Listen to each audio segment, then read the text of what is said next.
नमस्कार दोस्तों, स्वागत है आपका मेरे YouTube चैनल पे। जैसा कि आपने देखा पिछली वीडियो में 5 क्वेश्चन हमने डिस्कस किए थे।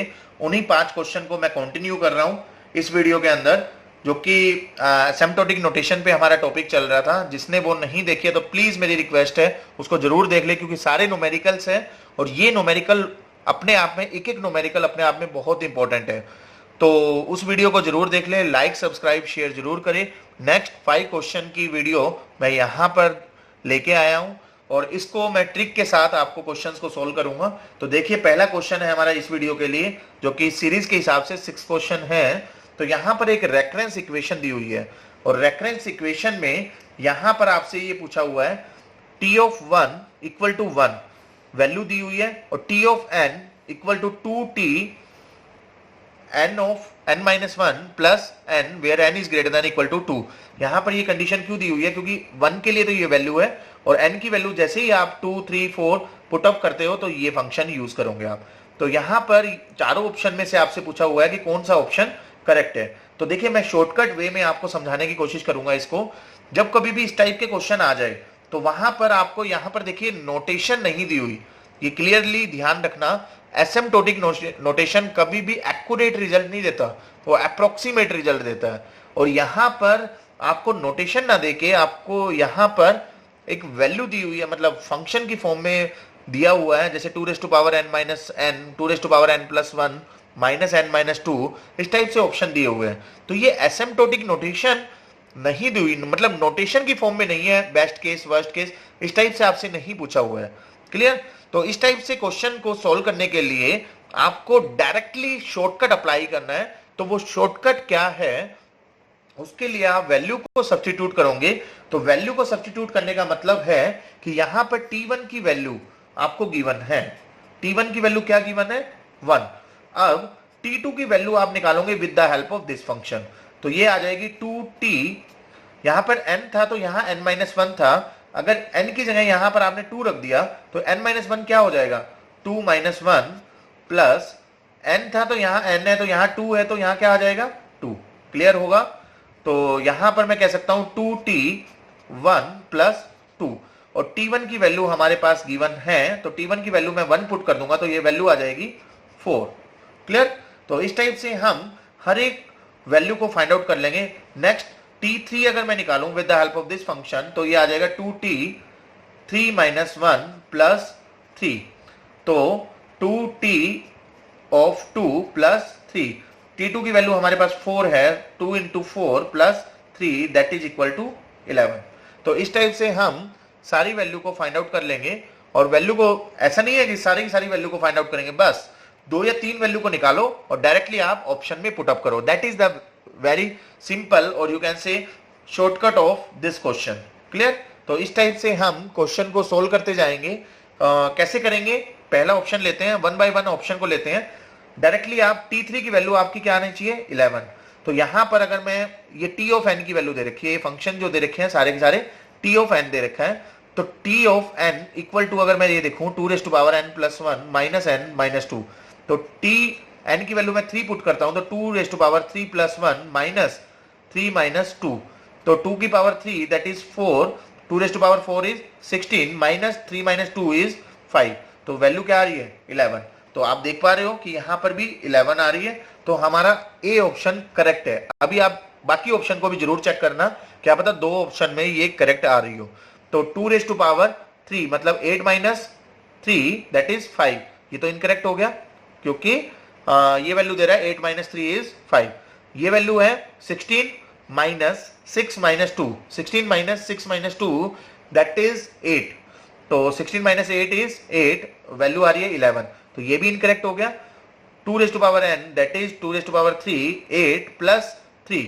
अब देखिए यहां पर डाउट आ गया कि यहां पर भी वैल्यू क्या दे रहा है? ये 11 दे रहा है। क्लियर? तो 8 प्लस 3। अब इस केस में आपको क्या करना है? 2 की वैल्यू पुट करो, तो 2 रेज़ टू पावर 2 प्लस 2, तो यहां पर भी वैल्यू यही दे रहा है। तो अब इस केस में आपको क्या करना पड़ेगा? आपको क्वेश्चन को थोड़ा सा एलोबरेट करना पड़ेगा। यहां पर 2 करेक्ट रिजल्ट आ रहे हैं, ए और डी, तो t4 भी आपको निकालना पड़ेगा। तो t4 अगर मैं निकालूं तो 2 ऑफ डायरेक्टली मैं पुट कर देता हूं 11 प्लस 3, तो ये वैल्यू आ जाएगी 11 2 22 दैट इज 25। अब आप यहां पुट करके देखिए 2 raise to power 4 that is 16, 2 raise to power 4 is 16 plus 4 that is 20, मगर ये क्या दे रहा है 25। यहां पुट करके देखिए 2 raise to power 4 plus 1 that is 2 raise to power 5 32 minus 4 minus 2, 32 में से 6 अगर लेस कर दो आप 2 रेज़ टू पावर 3 वैल्यू क्या है 4 माइनस दिस वन 2 6, तो 32 में से 6 अगर आप लेस करोगे 26 आना चाहिए। अब यहाँ पर एक बार दोबारा चेक करो कि क्या रिजल्ट आ रहा है। यहाँ पर हाँ थोड़ा सा हमने गलत कर दिया क्योंकि n दिया हुआ है, n का मतलब है n की वैल्यू क्या है यहाँ पर 4 है, मैंने गलती से यहाँ पर 3 लिख दिया, तो यहाँ 4 कर देंगे हम, ये आ जाएगा 26। तो बिल्कुल 26 आ रहा है, 32 माइनस 6 इज 26। और यहाँ पर वैल्यू क्या आ रही थी 2 raise to power 4 that is 16 plus 4 is 20 आ रहा था, तो ये इनकरेक्ट हो जाएगा, ये करेक्ट आ जाएगा। तो इस तरह से आप थोड़ा सा इस तरह के क्वेश्चंस में आपको वैल्यू को सब्स्टिट्यूट करना है और बहुत इजी वे में आपके पास आंसर आएगा। कई बार जैसे कि इस क्वेश्चन में आपने देखा ए और डी ऑप्शन करेक्ट आ रहे थे, मगर इस टाइप से आपको इस चीज को रिमूव करने के लिए आपको थोड़ा सा एलिब्रेट करना होगा। मैं नेक्स्ट क्वेश्चन भी लेके आ रहा हूं, वो उससे आपको ज्यादा क्लियर हो जाएगा। नेक्स्ट क्वेश्चन भी उसी टाइप का है, 7th क्वेश्चन या सेकंड क्वेश्चन मैं कहूंगा इस वीडियो के लिए। तो सेकंड क्वेश्चन है, तो यहां पर देखिए टी ऑफ 0 की वैल्यू 5 दे रखी है और T of n equal to this one दे रखा है। तो टी ऑफ 0 की वैल्यू हमें गिवन है with the help of basic value. T of 0 की वैल्यू गिवन है, तो हम टी ऑफ 1 की वैल्यू निकाल लेंगे। यहाँ पर टी ऑफ 1 क्या आ जाएगा 1 माइनस 1 इज 0, टी ऑफ 0 की वैल्यू क्या आ गई 5 प्लस 2 इज 7। इसी तरह से टी ऑफ 2 निकाल लेंगे, टी ऑफ 2 आएगा हमारा T of 1 plus 2, T of 1 की वैल्यू है 7, 7 प्लस 2 इज 9। तो t0 आ गया, t1 आ गया, t2 आ गया। 2-3 वैल्यू निकलने के बाद आप डायरेक्टली सब्स्टिट्यूट करो ऑप्शंस के अंदर। तो देखिए t ऑफ 2 अगर मैं देखूं 2 minus 2 that is 4 minus 5 is 1, मगर यहां तो 9 है, तो ये ऑप्शन तो गलत हो गया। ठीक है, t ऑफ 2 अगर यहां देखें हम तो 2 माइनस 5 दैट इज माइनस 3, मगर यहां तो 9 है, ये भी गलत हो गया। ठीक है, t of 2 equal to 2 into 2 is 4 plus 5 9, यहां भी 9 है, तो ये ऑप्शन हमारा करेक्ट मैच कर रहा है। अभी देखते हैं फोर्थ ऑप्शन भी क्या आ रहा है। T of 2 that is equal to 2 minus 3 is minus 1, तो ये ऑप्शन भी हमारा इनकरेक्ट हो गया क्योंकि ये 9 है, तो एक ही ऑप्शन हमारा मैच कर रहा है। तो इस तरह से आप डायरेक्टली शॉर्टकट अप्लाई कर सकते हो। पिछला क्वेश्चन थोड़ा ट्रिकी था, ये क्वेश्चन बहुत ही सिंपल है, जो कि एस्टेट में क्वेश्चन आया हुआ है ये वाला। ठीक है, तो इस टाइप से हम क्वेश्चंस को सोल्व करते जाएंगे बहुत इजी वे में। नेक्स्ट क्वेश्चन आ रहा है हमारा कॉम्प्लेक्सिटी को निकालने के लिए। क्वेश्चन क्या है, एक अनऑर्डर्ड लिस्ट दे रखी है जिसमें n डिस्टिंक्ट एलिमेंट है, और इसके अंदर क्वेश्चन ये किया हुआ है कि n डिस्टिंक्ट एलिमेंट में number of comparison to find an element in the list that is neither maximum nor minimum. तो ये वाला क्वेश्चन है हमारा। इस क्वेश्चन में ये पूछा हुआ है आपसे, इस क्वेश्चन के अंदर ये पूछा हुआ है कि अनऑर्डर्ड लिस्ट दे रखी है, n डिस्टिंक्ट एलिमेंट है, नंबर ऑफ कंपैरिजन जब हम फाइंड आउट करेंगे जिसके अंदर ना तो हम मैक्सिमम फाइंड आउट कर रहे हैं और ना ही मिनिमम फाइंड आउट कर रहे हैं, तो उस केस में हमारा कितना कंपैरिजन की रिक्वायरमेंट होगी। तो देखिए मान लीजिए n डिस्टिंक्ट एलिमेंट है, ये थोड़ा ध्यान रखना। मान लीजिए 3 एलिमेंट है 4, 2 और 6, तीनों डिस्टिंक्ट एलिमेंट है और ये अनसॉर्टेड लिस्ट है, बिल्कुल अनसॉर्टेड लिस्ट है 4, 2, 6। तो यहां पर ये पूछा है कि जब हम फाइंड आउट करेंगे किसी भी एलिमेंट को, ना ही वो मैक्सिमम है और ना ही मिनिमम है, तो जब मैं इसको अरेंज करूंगा तो 4 को अगर मैं सर्च करूंगा, 4 को जब मैं फाइंड आउट करूंगा तो मेरे को कितना टाइम लगेगा इसको सर्च करने में। तो मेरे को यहां पर इसको सर्च करने में कितना टाइम लगेगा, थीटा ऑफ 1 कांस्टेंट टाइम लगेगा, क्योंकि हमें सिर्फ और सिर्फ ओनली 1 कंपैरिजन की रिक्वायरमेंट होगी इसको फाइंड आउट करने के लिए। और ये जो एलिमेंट है 4, ना ही ये मिनिमम है इस लिस्ट में और ना ही ये मैक्सिमम है। इसी ने क्वेश्चन में ये कहा है कि to find out the element in the list that is neither maximum nor minimum. तो इस तरह की सिचुएशन में हमेशा हमें कांस्टेंट टाइम लगता है। ठीक है, तो इसका जो राइट आंसर हो जाएगा वो हो जाएगा हमारा डी, थीटा ऑफ 1। तो नेक्स्ट क्वेश्चन है हमारा, बहुत ही अच्छा क्वेश्चन है ये भी। इसमें थोड़ा सा आपको वही जो मैंने आपको पहले क्वेश्चंस में बताए हैं, इस टाइप से आप क्वेश्चन को सोल्व करोगे कि यहां पर वैल्यू को सब्स्टिट्यूट करोगे, और वैल्यू को सब्स्टिट्यूट करने से बेटर है कि ऑप्शन को जरूर देखो। ऑप्शन में यहां पर आपको दिया हुआ है कंपेरिजन, तो देखिए फर्स्ट और सेकंड ऑप्शन पहले दो में बिल्कुल एज इट इज है, मैच कर रहा है सी और बी। थर्ड और फोर्थ में भी मैच कर रहा है बी एंड सी। तो मैं दोनों के बीच में कंपैरिजन कर लेता हूं रादर देन मैं सभी के बीच में करूं। तो यहां पर देखिए चारों ऑप्शन के अंदर पहला और दूसरे में एज इट इज दिया हुआ है और थर्ड और फोर्थ में एज इट इज दिया हुआ है, मगर दोनों के दोनों बी और सी के बीच में कंपैरिजन कर रहे हैं। तो बेटर है कि मैं बी और सी को डायरेक्टली पुट अप करूं। तो बी की वैल्यू है हमारी, बी को अगर मैं देखूं तो n रेज टू पावर 3/2 और सी की वैल्यू है हमारी n log of n basis 2। ठीक है, तो कभी भी क्वेश्चन को सोल्व करने से बेटर है कि पहले उसको एलिमिनेट करो। मैंने पहले भी बताया था आपको कि कोई कॉमन फैक्टर है तो उसको कैंसिल आउट करो। तो कॉमन फैक्टर यहां पर अगर हम देखें, ये है n रेज टू पावर 1.5, ये है n इंटू में log ऑफ n बेसिस 2। तो ये n की वैल्यू 1 है और ये n 1.5 है, तो ये मैं कैंसिल कर सकता हूं। तो यहां पर रिमेनिंग क्या रह जाएगा, n रेज टू पावर 0.5 और ये रह जाएगा log ऑफ n 2। तो ध्यान रखना n हमेशा log n से ग्रेटर होता है, चाहे n की पावर 1 हो या n की पावर 0.5 हो। आप कोई भी वैल्यू पुटअप भी कर सकते हो। यहां पर n की value 2 raise to power 102 put करके देखोगे तो भी आपको क्लियर हो जाएगा। तो ये हमेशा ग्रेटर होगा, तो b हमेशा ग्रेटर होगा c से। तो हमें क्या निकालना है, असेंडिंग ऑर्डर, मतलब पहले c आएगा फिर b आएगा। तो फोर्थ और थर्ड ऑप्शन हमारा इनकरेक्ट हो जाएगा, क्योंकि पहले c सबसे पहले आएगा फिर b आएगा। तो फर्स्ट और टू में से हमारे पास दो ऑप्शन रह गए हैं, मैंने एलिमिनेट कर दिया है थर्ड एंड फोर्थ को। ठीक है, with the help of two functions को कंपेरिजन करके।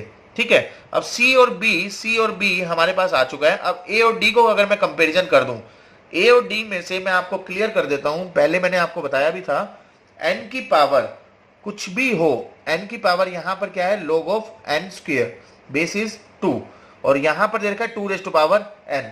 तो n की पावर 2, n की पावर 3, n की पावर log, ये हमेशा सारी की सारी वैल्यू लेस देन होती है 2 रेज टू पावर n, क्योंकि ये कांस्टेंट की पावर वेरिएबल है। तो मैं आपको ये क्लियर करना चाहता हूं, लास्ट में क्या आएगा, a और ये होगा d।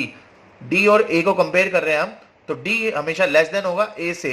तो सबसे लार्जेस्ट वैल्यू क्या मिल गई, a, तो लास्ट में क्या आएगा, a।